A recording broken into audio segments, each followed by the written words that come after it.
knows that I've tried to. You said I was the only one. Hey, salut la team, j'espère que tu vas bien. Aujourd'hui, une nouvelle petite vidéo et on va parler de mon rendez-vous pour la mammectomie. Ouais, parce qu'il y a plaisir et parce que j'ai envie d'en parler, donc je fais ce que j'ai envie sur ma chaîne. Bref, si vous avez envie au passage que je vous explique exactement ce que c'est une mammectomie ou une phalloplastie, ou qu'est-ce que c'est la testostérone, ou dans le cas inverse les hormones féminines, j'arrive jamais à le dire le mot, donc je suis désolée.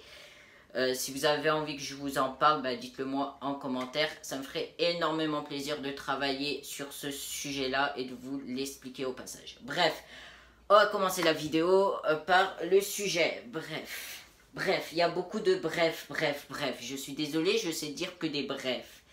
Du coup, comment ça s'est passé? Bah, j'ai eu mon rendez-vous le 16 janvier 2020 à l'hôpital Nord à Saint-Étienne. Pour ceux qui ne connaissent pas Saint-Étienne, c'est Saint-Étienne dans le 42. Le 42 qui veut dire la Loire. Pas loin de Lyon. Voilà, bref, c'est pas le sujet. Du coup, comment ça s'est passé? Bah, au début, on a mangé sur place avec ma soeur parce qu'on est arrivé hyper tôt. Parce qu'il y avait des manifestations, donc du coup, on voulait pas rester bloqué dans les trams ou mettre 1 heure pour aller à l'hôpital à pied. Donc du coup, on a décidé de partir le matin et de manger sur place. Donc du coup, ma soeur m'avait pris un petit sandwich avec une petite boisson, bref, un petit gâteau au passage.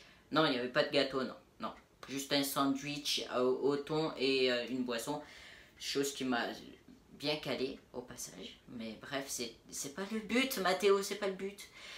Et du coup, bah, on a attendu 14 heures. Au début, je savais pas où j'allais parce que il y avait tellement de passages, tellement d'endroits dans l'hôpital que tu t'y perds. C'est simple, on s'est perdu avec ma soeur. Au début, je savais pas qu'il fallait faire des étiquettes par rapport au rendez-vous. Du coup, bah, ils nous ont dit de monter au 4e étage pour faire les étiquettes. Au final, le 4e étage nous ont dit de descendre au 0. C'était le vrai bordel. Au final, on a fini par s'y retrouver et on a pu faire les étiquettes. À 14h30 exactement, j'ai eu mon rendez-vous avec le professeur Scholler. Oui, parce que c'est comme ça qu'elle s'appelle. Voilà. Au début, bah, tout s'est bien passé. Elle m'a demandé pourquoi je venais. Je lui ai dit que je voulais faire la mastectomie. Parce que au départ, je lui ai dit la mammectomie. Je voyais qu'elle comprenait pas trop ce que ça voulait dire. Donc du coup, je lui ai dit mastectomie. Mais je suis plus à l'aise avec le mot mammectomie. C'est tout autant pareil. J'ai envie de dire mammectomie, mastectomie, torsoplastie, c'est pareil. C'est des mots similaires. Bref. Du coup, je lui ai dit que je venais pour la mammectomie. Après, elle m'a dit comment ça allait se passer.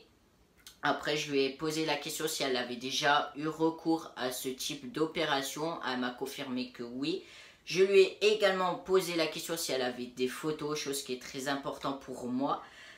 J'ai vu les photos qu'elle m'a présentées. J'ai pu remarquer que l'opération s'était plutôt assez bien passée pour lui, pour la personne qui est venue juste faire l'opération, quoi. Bref, du coup, j'ai vu que c'était vraiment beau comme résultat. Elle m'a donné des conseils également.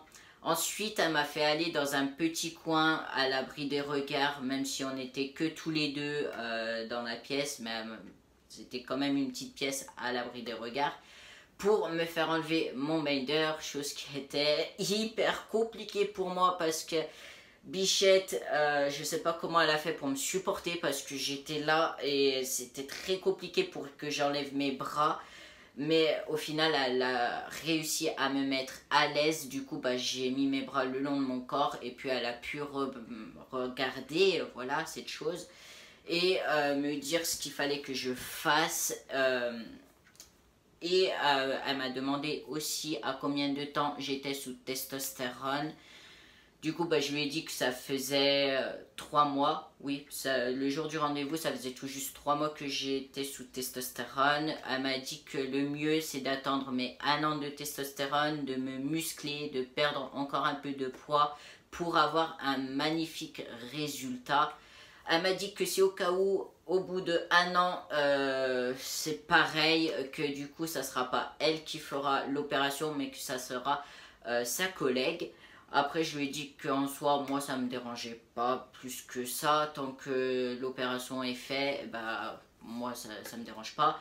Je lui ai aussi demandé par rapport au travail, combien de temps d'arrêt maladie je devrais avoir. Elle m'a dit entre 1 mois ou 2 d'arrêt, histoire de me mettre sur pied correctement. Après, bah... juste avant tout ça, elle m'a posé des questions s'il y avait des cas de maladie dans ma famille. Je lui ai dit que oui, que si j'avais aussi des problèmes de santé. Je lui ai dit que avant ma transition, j'avais un problème de surpoids, donc du coup j'étais en train de manger sainement, que je suis en train de faire du sport, voilà. Bref, de reprendre une vie assez saine. Après, bah... Elle m'a dit qu'il fallait que je la rappelle au mois de mai pour prendre rendez-vous pour le mois de septembre parce que le temps de rendez-vous est très long.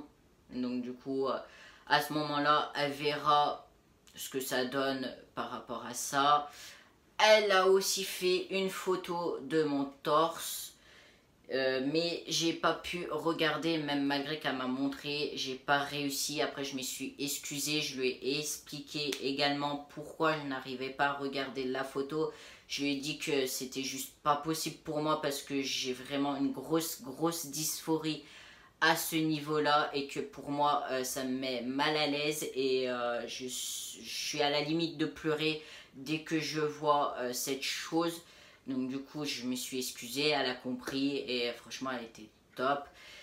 Bon, comme j'ai pas encore mon changement d'état civil d'effectuer, du coup, elle m'a mégenrée. Mais bon, je lui en veux pas parce que voilà, mon état civil n'est pas encore fait. Donc du coup, elle avait en soi pas d'autre choix, j'ai envie de dire, de mégenrer. Mais bon, je pense qu'elle aurait pu quand même faire un minimum d'efforts pour me genrer correctement, mais bon, je vais pas m'attarder sur ça. En soi, elle était super gentille, elle m'a mis à l'aise, elle m'a bien conseillé et du coup, le mois de septembre, quand j'aurai mon rendez-vous, enfin mon deuxième rendez-vous, on va voir ce que ça donne et peut-être qu'on va planifier le jour de mon rendez-vous pour enfin l'opération. Et là, je vais pouvoir chanter libéré, délivré. Ouais, je suis très gênant. Du coup, bah voilà, c'est tout, c'est tout, c'est tout. Je voulais juste vous faire partager mon petit bonheur et je pense que ça se voit assez parce que depuis que j'ai commencé ma transition, bah, tout le monde n'arrête pas de me dire bah, ça se voit que tu es beaucoup plus heureux et beaucoup plus épanoui et ça fait plaisir à voir. Et ça fait plaisir à lire et à entendre ce genre de choses. Voilà, ça me fait chaud au cœur, ça me fait plaisir, voilà, bref. Et puis bah d'un côté aussi, j'essaye de tout faire pour me sentir mieux aussi. D'essayer de pas trop prendre les choses à cœur. Dès qu'on me met genre, bah j'essaye de prendre sur moi, de pas m'énerver facilement. Et ça, on dit merci la méditation. Bref, sur ce, bah la team, moi je vais vous laisser. Je vous fais plein de gros bisous, gros cœurs sur vous. Portez-vous bien, faites attention à vous, c'est très important pour moi. Sur ce, je vous laisse et je vous dis à la prochaine. Bisous.